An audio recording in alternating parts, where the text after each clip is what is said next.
আপনারা দেখছেন challenge 26 bulletin. আসসালামু আলাইকুম ওয়া রাহমাতুল্লাহি ওয়া বারাকাতুহু। নাহমাদুহু ওয়া নুসাল্লি আলা রাসূলিল কারীম, আম্মা বা'দ, ফাআউযু বিল্লাহি মিনাশ শাইতানির রাজীম। বিসমিল্লাহির রহমানির রহিম। ওয়া মা আরসালনাকা ইল্লা রাহমাতাল লিল আলামিন। সাদাকাল্লাহুল আযীম। আল্লাহুম্মা সাল্লি আলা মুহাম্মাদিন ওয়া আলা আলি মুহাম্মাদ কামা সাল্লাইতা আলা ইব্রাহিম ওয়া আলা আলি ইব্রাহিম ইন্নাকা হামিদুম মাজিদ। আল্লাহুম্মা বারিক আলা মুহাম্মাদিন ওয়া আলা আলি মুহাম্মাদ কামা বারাকতা আলা ইব্রাহিম ওয়া আলা আলি ইব্রাহিম ইন্নাকা হামিদুম মাজিদ। প্রিয় দেশবাসী এবং বিশ্বের মুসলিম উম্মাহকে আমার পক্ষ থেকে জানাই আন্তরিক শুভেচ্ছা ও মুবারকবাদ।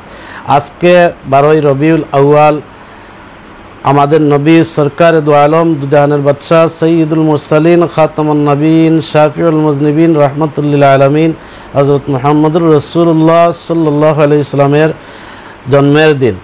আমরা অত্যন্ত এই দিনটিকে গুরুত্বপূর্ণভাবে যেন পালন করতে পারি। সমগ্র বিশ্বের মুসলিম যেন মুসলমানরা যেন আল্লাহর পিয়ারা হাবিব মুহাম্মদুর রাসূলুল্লাহ সাল্লাল্লাহু আলাইহি সাল্লামের জন্মদিনকে পালন করতে পারি। যার যার অবস্থান থেকে আল্লাহ যেন সেই তৌফিক দান করেন।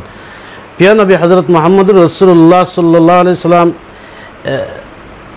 আগমন করেছিলেন সমগ্র মানব জাতির কল্যাণের জন্য। তিনি শান্তি ও কল্যাণের বাণী নিয়ে এসেছিলেন আমাদের মাঝে।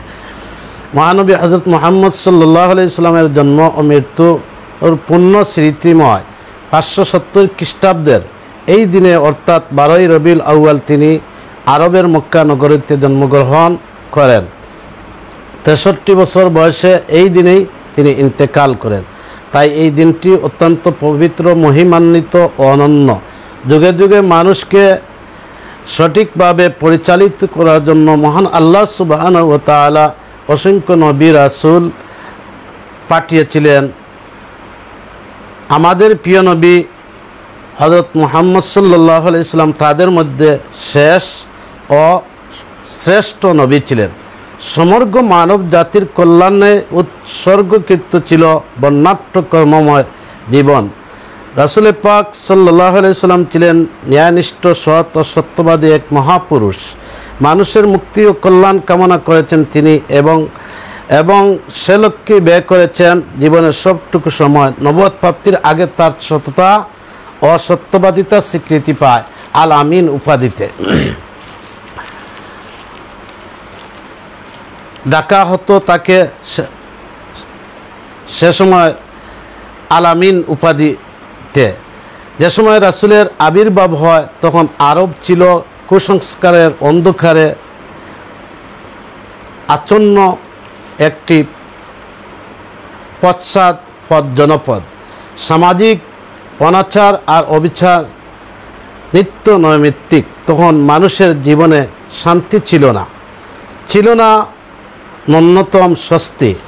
দাস প্রথা আর গোত্রের বিবাদ ছিল আরব জাতির অগ্রগতির প্রধান অন্তরায়। সেই অন্ধকার থেকে আলো নিয়ে এসেছিলেন আমাদের নবী হযরত মুহাম্মদ সাল্লাল্লাহু আলাইহি সাল্লাম। আর ছিল নিষ্ঠুরতা ও বর্বরতা, ছিল না শিক্ষার আলো। অন্যায়, অবিচার সব দিক থেকে সেই সময় আমার নবী সেই সময় ঘোর অন্ধকার থেকে মানব জাতিকে কল্যাণের আলোতে আনেন আমাদের নবী হযরত মুহাম্মদ সাল্লাল্লাহু আলাইহি ওয়াসাল্লাম। প্রিয় দর্শক, আমরা যেন সেই নবীর একজন আশিকানে উম্মত হতে পারি, আশিকানে রাসূল হতে পারি এবং প্রিয় নবীর যেন মায়ার উম্মত হিসাবে গণ্য হতে পারি, সেই আশাটুকু যেন আমরা আল্লাহর কাছে রাখি এবং প্রিয় নবীর দেখানো পথকে যেন আমরা আঁকড়ে ধরি।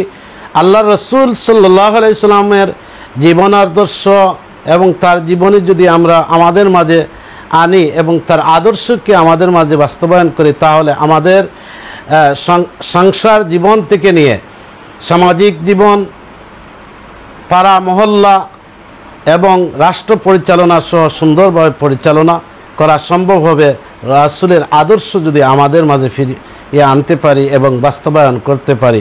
আল্লাহ যেন আমাদের সকলকে সেই তৌফিক দান করেন এবং আল্লাহ যেন তার মহাগ্রন্থ আল কোরআনে পরিষ্কারভাবে বলেছেন, ওমা আরসালনাকা ইল্লা রাহমাতাল লিল আলামিন। সেই নবী হচ্ছেন